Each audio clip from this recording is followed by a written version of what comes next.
प्रकाश की तरंगे अनुप्रस्थ होती हैं, यानी लाइट वेव आर ट्रांसवर्स। ये चीज हमको मतलब प्रूव करना है और एक एक्सपेरिमेंट की मदद से। ठीक है, आसान सा है तो समझ लेंगे इसको। सबसे पहले हम जानते हैं तरंगे क्या होती हैं। आप जानते हो कि कोई भी माध्यम होता है तो माध्यम कणों से मिलकर बना होता है, चाहे वो माध्यम ठोस हो, चाहे द्रव हो, चाहे गैस हो। ठीक है, अब अगर माध्यम है तो माध्यम में अगर हम कहीं पर कोई डिस्टरबेंस क्रिएट करते हैं, कहीं पर कोई विक्षोभ उत्पन्न करते हैं, तो क्या करते हैं, उस स्थिति में हम जो है वहां पर एनर्जी का ट्रांसफॉर्मेशन करते हैं। जैसे हम मान लीजिए तालाब में पत्थर फेंकते हैं या किसी रस्सी को झटकते हैं, तो उस स्थिति में हम उस माध्यम को या उस मीडियम को जो है एनर्जी ट्रांसफर करते हैं।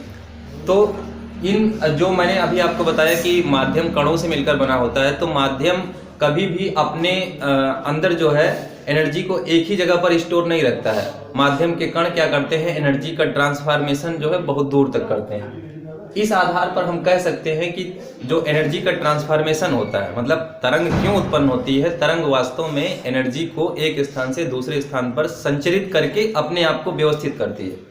तो उस स्थिति में ये सब जानने के बाद में हम ये कह सकते हैं कि जो है तरंगे एनर्जी का ट्रांसफॉर्मेशन दो तरह से करती हैं, और वो भी माध्यम के कणों की प्रकृति पर। तो हम जानते हैं जैसे जो माध्यम है, मैकेनिकल वेव हम लोगों ने जैसे वहां पे पढ़ा था क्लास 11th में, उसको वहां पर मैंने आपको बताया था कि दो तरह का वेव होता है। एक होता है ट्रांसवर्स वेव और दूसरा होता है लॉन्गिट्यूडनल वेव, यानी एक होता है अनुदैर्घ्य तरंग और दूसरा होता है अनुप्रस्थ तरंग। ठीक है, तो हम लोग जो है यहाँ पर क्या दिखाने वाले हैं कि जो लाइट वेव होती है वो ट्रांसवर्स इन नेचर होती है, यानी प्रकाश तरंगे अनुप्रस्थ होती हैं, ये दिखाएंगे। और अभी तक जब हम ये चीज डिस्कस कर रहे हैं उससे पहले तक हाइगेंस ने जो है जितनी चीजें एक्सप्लेन की थी, मतलब चाहे वो परावर्तन हो, चाहे अपवर्तन हो, व्यतिकरण हो, विवर्तन हो, और इन सबको जो है उन्होंने प्रकाश को अनुदैर्घ्य मान करके किया था। इन सब का एक्सप्लेनेशन उन्होंने प्रकाश को अनुदैर्घ्य मान करके किया था। लेकिन जब हाइगेंस ने ही इस घटना को खोजा, कौन सी घटना, ध्रुवण, जब हम ये चैप्टर पढ़ रहे हैं तब ध्रुवण घटना का जब उन्होंने खोज किया तो खुद वो जो है ध्रुवण की व्याख्या करने में असफल हो गए। मतलब कह सकते हो कि जो प्रकाश की तरंग प्रकृति थी, उस प्रकाश को तरंग मान करके अनुप्रस्थ प्रकाश को तरंग मान करके जो है ध्रुवण की घटना का व्याख्या नहीं किया जा सका। इसलिए ये जो थे, क्या नाम है, हाइगेंस थे, हाइगेंस ने ही अपना मतलब जो है ये विचार त्याग दिया कि प्रकाश तरंगे जो है अनुदैर्घ्य तरंगे होती हैं। बाद में लगभग आप बोल सकते हो 100 से 140 वर्षों के बाद में एक वैज्ञानिक आए, फ्रांसीसी वैज्ञानिक फ्रेनल थे। ठीक है, तो उन्होंने जो है स्पष्ट व्याख्या दिया था, ध्रुवण की घटना को उन्होंने सही ढंग से बताया था। और इसके लिए उन्होंने क्या किया कि जो प्रकाश तरंगे थी, प्रकाश तरंगों को उन्होंने क्या माना, अनुप्रस्थ माना, ना कि अनुदैर्घ्य माना। तो अब अनुप्रस्थ और अनुदैर्घ्य जो चीज आ रही है बार बार, पहले तो हम इसको थोड़ा सा समझ लेते हैं कि अनुप्रस्थ और अनुदैर्घ्य है क्या। जैसे अभी मैंने शुरुआत में बताया कि जब तरंगे उत्पन्न होती हैं तो माध्यम में उनका एनर्जी का ट्रांसफॉर्मेशन होता है। अब एनर्जी का ट्रांसफॉर्मेशन जो है वो दो तरह से हो सकता है।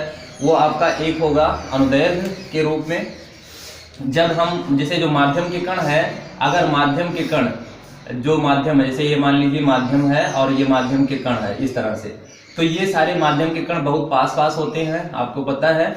और जब कभी हम यहाँ पर कोई डिस्टरबेंस क्रिएट करते हैं, अगर एनर्जी को हम यहाँ पर सप्लाई देंगे तो एनर्जी क्या करेगी, देखो माध्यम के कण कहीं नहीं जाएंगे। सबसे खास बात है कि जब तरंगों का संचरण होता है तो उस स्थिति में जो माध्यम के कण होते हैं वो अपनी ही स्थिति पर रुके रहते हैं। ऐसा नहीं कि इसको हम एनर्जी दे दिए तो ये वाला चल करके कूद करके यहाँ चला जाएगा, ऐसा नहीं होगा। ये बिल्कुल भी अपने स्थान पर ही रहेगा, बस क्या करेगा, वाइब्रेशन करेगा, दोलन करेगा, अपने स्थान पर दोलन करेगा। अब ये दोलन जो होता है वो दो तरह का हो सकता है। एक दोलन तो ये हो सकता है कि ये जो पार्टिकल है खाली ऊपर नीचे दोलन करे, खाली ऊपर नीचे ऐसे ऐसे दोलन करे, ऊपर नीचे दोलन करे।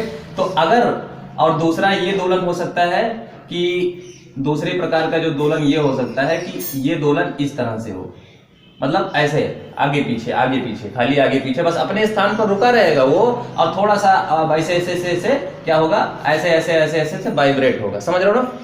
तो दोलन दो तरह से संभव है।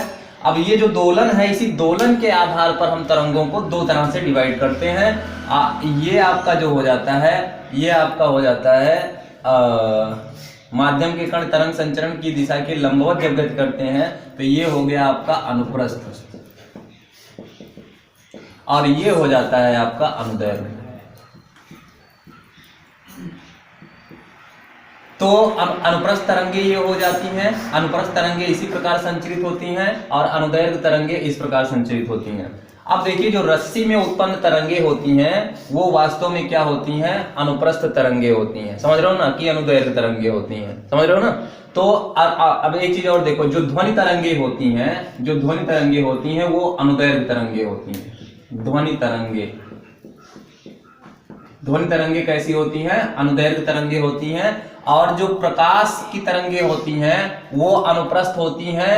उसको हमें यही प्रूव करके दिखाना है, उसके लिए हमें अब देखो दो चीजें मैंने अभी आपको बताई, कौन कौन, अनुप्रस्थ तरंगे और अनुदैर्घ्य तरंगे। यानी माध्यम के कण अगर तरंग संचरण की दिशा के लंबवत गति करते हैं, ऐसे ऐसे दोलन करते हैं, तो उस स्थिति में हमारा जो तरंग होता है वो अनुप्रस्थ तरंग होता है। और यदि माध्यम के कण तरंग संचरण मान लो जैसे तरंग इधर चल रही है और इसी दिशा में माध्यम के कण जो है ऐसे ऐसे ऑसिलेशन कर रहे हैं, तो उस स्थिति में क्या होगा कि उसको कहेंगे अनुदैर्घ्य तरंग। ठीक है, अनुदैर्घ्य तरंग कहेंगे। ध्वनि तरंगे जो होती हैं अनुदैर्घ्य तरंगे होती हैं।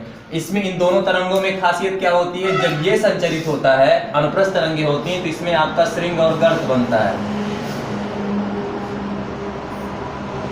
ठीक है, श्रृंग और गर्त बनता है इसमें, और इसमें जो है संपीड़न और विरलन होता है।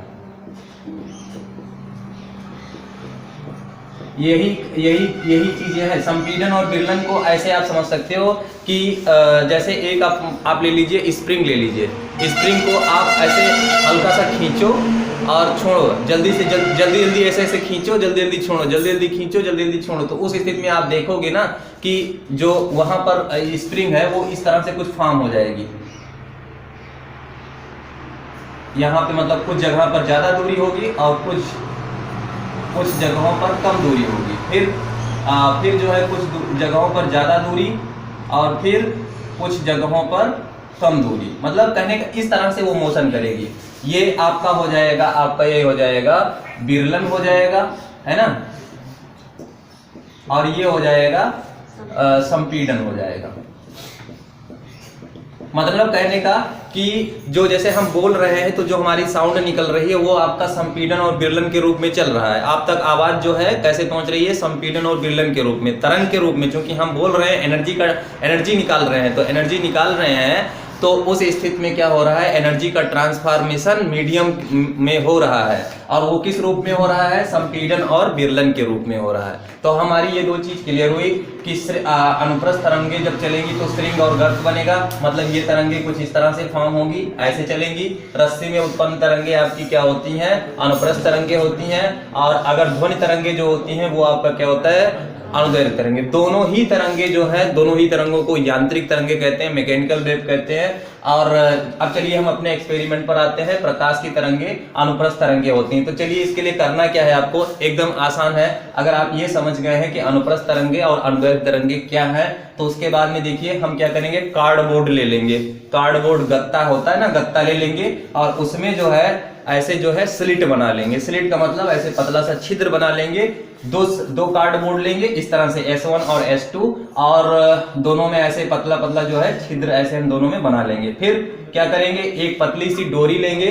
वो डोरी इतनी पतली होनी चाहिए कि आपका जो छिद्र आप बनाए हो उसमें आराम से ऊपर नीचे ऑसिलेशन दोलन कर सके। उसके एक सिरे को जो है ऐसे इस प्रकार फिक्स कर देंगे, और दूसरे सिरे को दूसरे गत्ते से और पहले गत्ते से इस प्रकार डाल करके दोनों गत्तों को कहीं पर जो है आप ऐसे फिक्स कर देंगे। ठीक है, इन दोनों गत्तों को भी फिक्स कर दीजिए ऐसे। ठीक, फिर इस सिरे को आप पकड़ लीजिए और इससे पकड़ने के बाद में यहाँ पर यांत्रिक तरंगे उत्पन्न करिए। मतलब इसको ऐसे ऊपर नीचे करके जो है क्या करना है, तरंगे यहाँ पर उत्पन्न करना।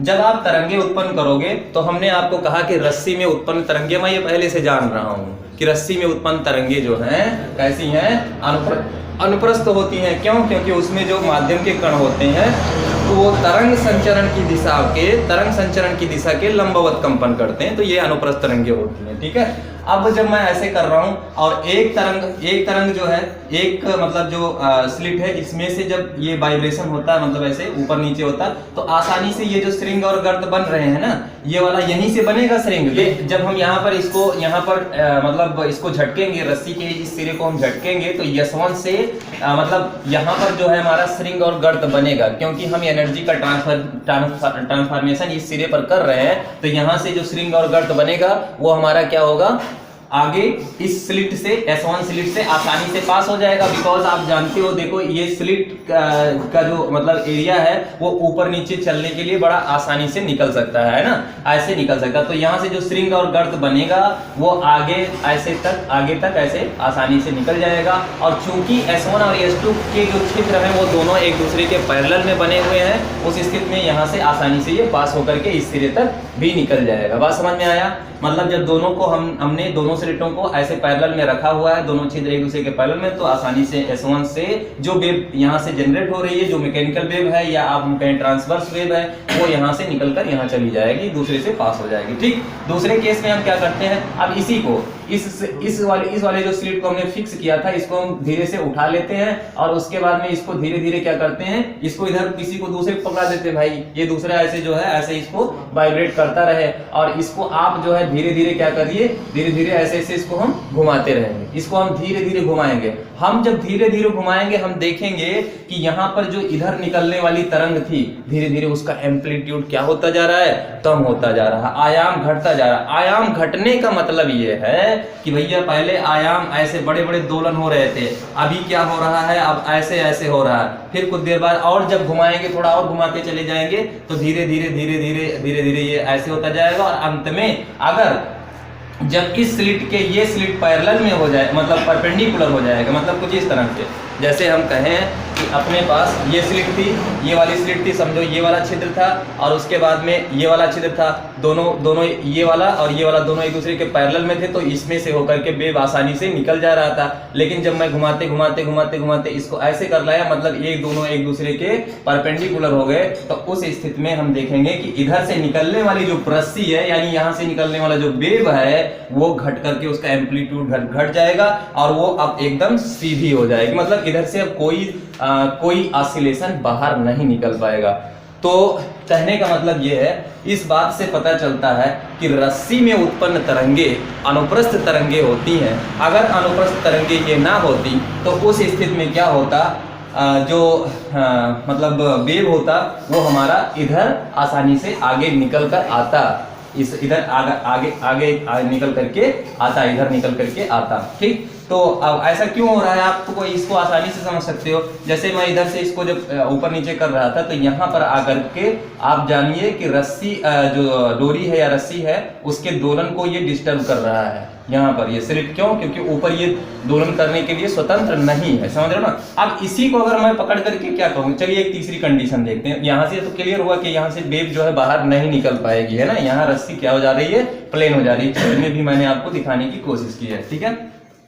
अब जब मैं इसको ऊपर नीचे ना करके अब अगली बार मैं क्या करता हूँ, ये समझिए कि डोरी जो है थोड़ा सा इलास्टिक है, अगर हम इसको थोड़ा सा खींच भी सकते हैं, छोड़ सकते हैं। तो इस तरह से अगर मैं करूँ इसको, इसी स्थिति में मैं डोरी को सीधा ऐसे खींच रहा हूँ, फिर छोड़ रहा हूँ, फिर ढीला कर रहा हूँ, खींच रहा हूँ, ढीला कर रहा हूँ, खींच रहा हूँ, तो हम देखेंगे कि एक डिस्टरबेंस क्रिएट हो रहा है। अब भी एक डिस्टरबेंस क्रिएट हो रहा है और वो डिस्टरबेंस इधर से पास हो जा रहा है इजीली, बिकॉज जब रस्सी को हम ऐसे खींचेंगे तो खींचने में वो ऐसा नहीं है, ना तो ये विरोध करेगा और ना ये विरोध करेगा, और जब मैं छोड़ूंगा तो भी उसका ये विरोध नहीं करेगा। आसानी से रस्सी इधर खिसक जाएगी और उसके बाद में इधर रही बात इधर, तो हम चाहें इसको किसी भी स्थिति में क्यों ना कर दें, हम डोरी को जब खींचेंगे छोड़ेंगे तो जो वहां से डिस्टरबेंस क्रिएट होगा वो आसानी से इधर से पास हो जाएगा। समझ रहे हो ना, इधर से क्या हो जाएगा, पास हो जाएगा।